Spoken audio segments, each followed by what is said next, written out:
Yeah, I think you do. That was unbelievable, wasn't it? Hey, thanks, dude. That was crazy. Oh, I know it. Did you see the floor in the mirror? I seen him flipping, yeah, and I was like, because he pushed me so hard, I came down and got loose on you. He came down. He hit me in the right rear before he started flipping. I mean, I was like full lock to the left, trying to not wreck into you. Yeah. That was insane. That was unbelievable. I crashed 5 times tonight. I just didn't hit anything. Good job. Thanks, you too. Where I go. Oh, thanks. Good job, buddy. Appreciate it. Yeah.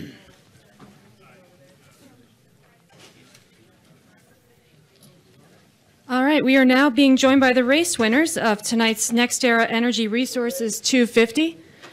We have up here the driver of the number 21 Smoky Mountain Herbal Snuff Chevrolet, Johnny Sauter. Johnny, this is your 11th career NASCAR Camping World Truck Series victory. It's also a pretty good race debut here with GMS Racing and Marcus Richmond as your crew chief with the win. And also, this is the first truck win for Chevrolet at Daytona. So why don't you go ahead and talk about all of that and that finish there for you in the past. Well, that's a lot to talk about, I guess. But first of all, I can't thank Maurice Gallagher here enough for giving me the call to come and do this thing, and Mike Beam and everybody at GMS Racing. You know, they were telling me how good the stuff was going to be all winter long, and I know how crew chiefs are. They tend to embellish things every once in a while, but Marcus was right. I knew yesterday this thing, this Smoky Mountain Herbal Snuff Chevrolet had speed, and but just because you have speed doesn't necessarily mean, and I kept preaching, we got to be there at the end of this thing to have a shot. So tonight was crazy. We had great track position to start the night, and you know, we were trying to pit there before the caution clock came out, and the caution ended up coming out, and we were pinned, so we had to go to the tail end of the longest line. So lost all of our track position and put that thing up on the outside there with that ECR horsepower, and I'll be surprised. They just started driving by everybody. So couldn't be more proud of everybody and all their effort. You know, I'm just a small part of what happened tonight. But tonight was unbelievable. That last restart was very, very hairy, to say the least.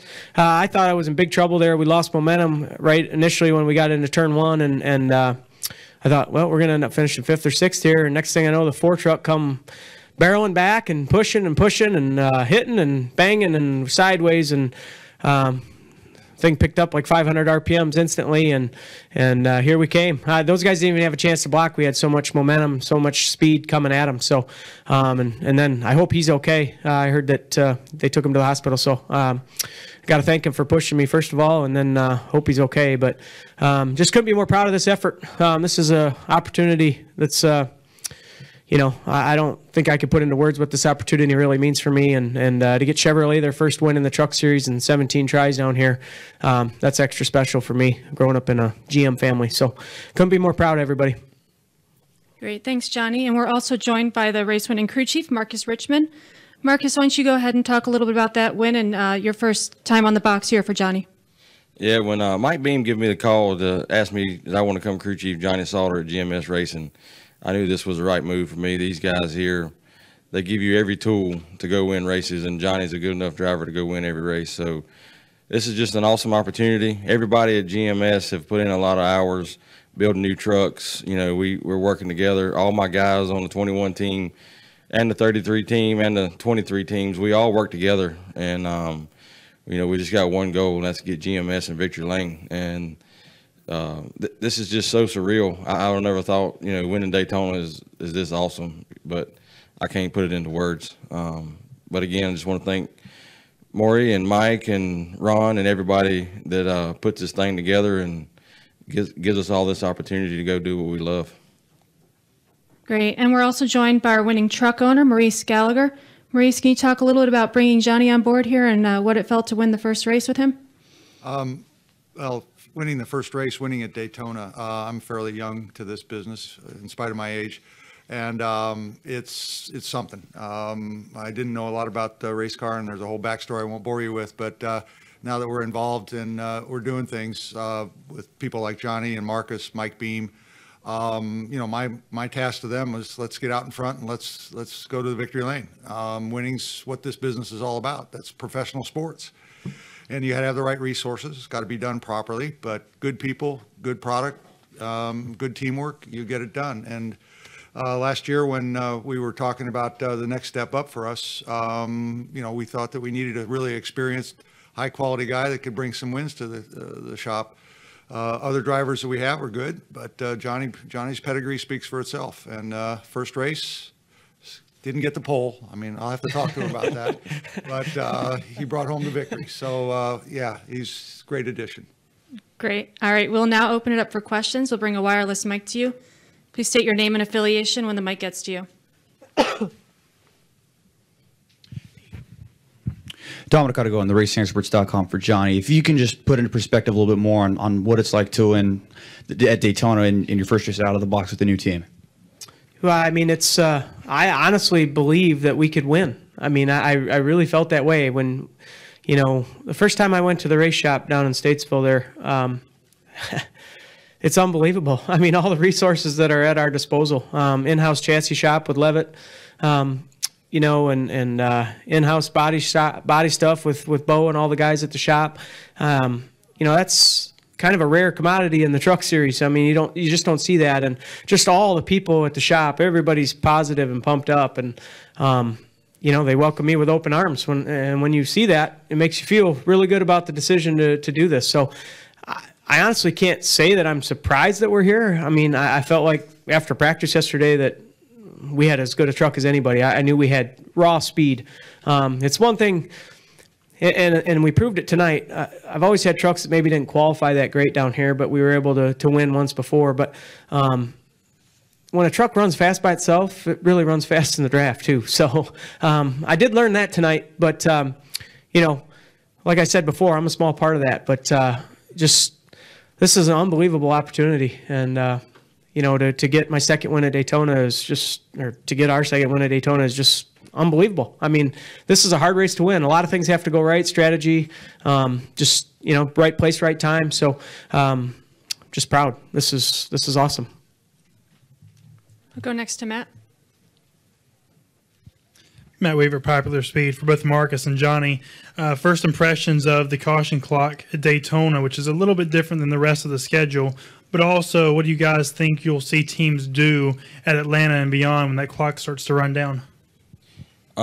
We talked about it. We had a team meeting between our other two teammates, and we knew we had to be aggressive if we wanted to stay out front. And usually you can stay out of wrecks by being out front. And we kind of made a decision. We was going to make the call.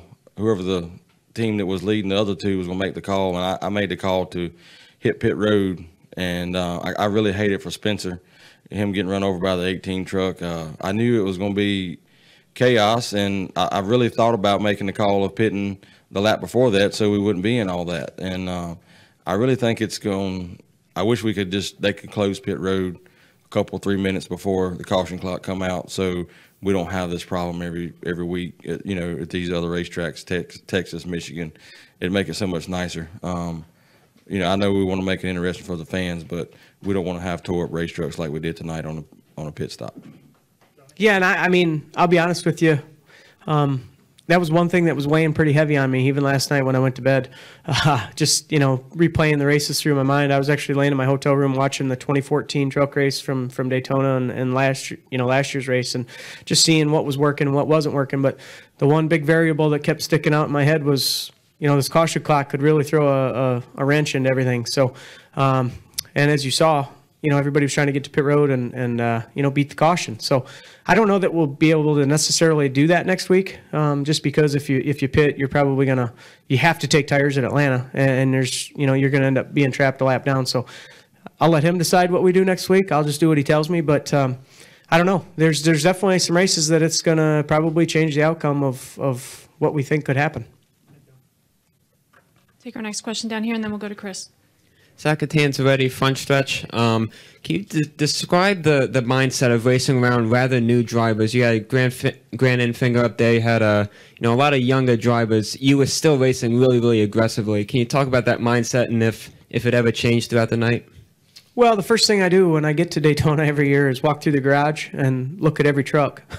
Not necessarily, that I'm looking for anything, but you are looking for drivers' names in the back window. Obviously, different paint jobs. Some, like myself, moving to a different team. So you just try to be mindful of all that. But, when they drop the green flag, all bets are off anyway. I mean, you're going to work with who's ever with you. And Grant Enfinger is my teammate. He did a phenomenal job tonight. I hate that we got shuffled the way that we did on the backstretch there. I think he had to lift, and I just had to fill the hole. But he was awesome. In fact, if things would have played out going to the end of the race, I was going to push him to the win. I thought that would have been pretty cool. But nonetheless, I got two great teammates, Spencer Gallagher and Grant. But yeah, you know, Truck Series is full of a lot of young guys, and you got to be mindful of that when you're racing with them for sure. All right, we go to Chris and then Bob. Chris Knight, catchrace.com. Congratulations to you guys on the win. Your truck, it seemed like that they wanted to get you out of the lead because they felt like that if you were in the lead that you'd be hard to pass, and you had an incredible save early in the mid race. I think it was just like unbelievable save. Where do you rate this as far as a truck of equipment that you've driven as having a truck like that on a super speedway? Well, I told Marcus I've never been loose at a super speedway like I was today, but loose is fast, right? So, and he told me there was a chance that I would be free. Well, I got really free coming off of turn 4 that one time and being on the bottom. And when I would get to the lead, I learned a lot tonight. I don't know that it'll necessarily apply to Talladega, but I'm not going to tell you what it was. But where I maybe can do some things a little bit differently. But when I got to the lead, I was trying to feed both lanes. And what would happen was I would stall the outside lane out, and they would fall back 5 or 6 truck lengths. Well, by the time they were coming back, they had such a huge head of steam that it was early in the race. I didn't want to just pull up and block them and take a chance of getting wrecked. So I blocked them enough thinking maybe they would just check up a little bit and get back in line with me, but that wasn't the case. So having said that, it's Daytona. And it's so crazy to think that the last 3 years, the complexion of the race, the way that the draft worked, is just totally different. If you watch 2014, 2015, and tonight, the race is just totally different, the way that we were able to draft. So I think everybody said that we had a fast truck. I heard that a lot throughout the garage, but you got to be there at the end, and we were there tonight. We'll go to Bob next. Bob Pockris, ESPN. Johnny, you're in this new chase now. I can't imagine it impacting how you drive. Yeah, you got that right, Bob. We're going to drive hard. I mean, the goal is to win every week. So this probably makes things feel a little bit more comfortable, I guess, knowing that if there is an opportunity to maybe try some technology that you normally wouldn't do if you hadn't won a race. But I'm going to drive as hard as I can week in and week out. I want to win 10 races this year. You know what I'm saying? People ask me what my goals are all the time going into a season. There's 23 races. I want to win 23 times. So I don't know if it's realistic or not, but that's how I approach it. So yeah, continue to race hard and learn as much as we can. So when it's go time towards the end of the year, we can do it. Dave Kallman, Milwaukee Journal-Sentinel. Between the finish, a couple of pretty amazing looking saves on the track, and the thing coming to pit road, how just plain lucky were you tonight? Well, I mean, there's no doubt there's a certain element of luck involved in racing. Maybe not so many times with the saves or whatever like that, but that's just circumstances that you're going to be in throughout the course of a race. So you got to be prepared for that kind of stuff. But the caution deal coming to pit road where the guys were running into each other and spinning, that was all happening behind me. And I'm like, I'm slowing down here to get to pit road, and guys are blowing by me backwards. And I'm like, oh, this is bad. But those are things you can't control. I mean, you just do the best job you can and try to avoid people as best you can. But this is aggressive style racing. I mean, you have to really be mindful of what's going on around you at all times and constantly looking in the mirror and be prepared for the push when it comes, so you're not caught off guard and go spinning on the backstretch. So there's a lot of things to think about in these types of races, but luck is, I don't know that you can really put a number on how lucky you have to be. I think that's something that just, the good Lord's looking out for you some days. Do we have any additional questions for a race-winning team? Johnny, you mentioned your dad in Victory Lane. First since he died, is that right? Yes. This is my first win since he's passed away. So, he won the ARCA race here in 1978. So the first time I won here was pretty special. But, I just said that the last race I won was at Michigan. That was his favorite racetrack. And I didn't like it. I always struggled there. And then when I finally won, he's like, see, I told you that track's easy. So to get a win with him not being here is just extra special. Just, you know, at a place that's just so hard to win and so prestigious. I can't emphasize enough how awesome it is to win at Daytona. But, you know, it's different when he's not here. Any additional questions? All right, Johnny, Maurice, and Marcus, thanks so much for joining us. Congratulations on the win tonight. Thank you. Thank you.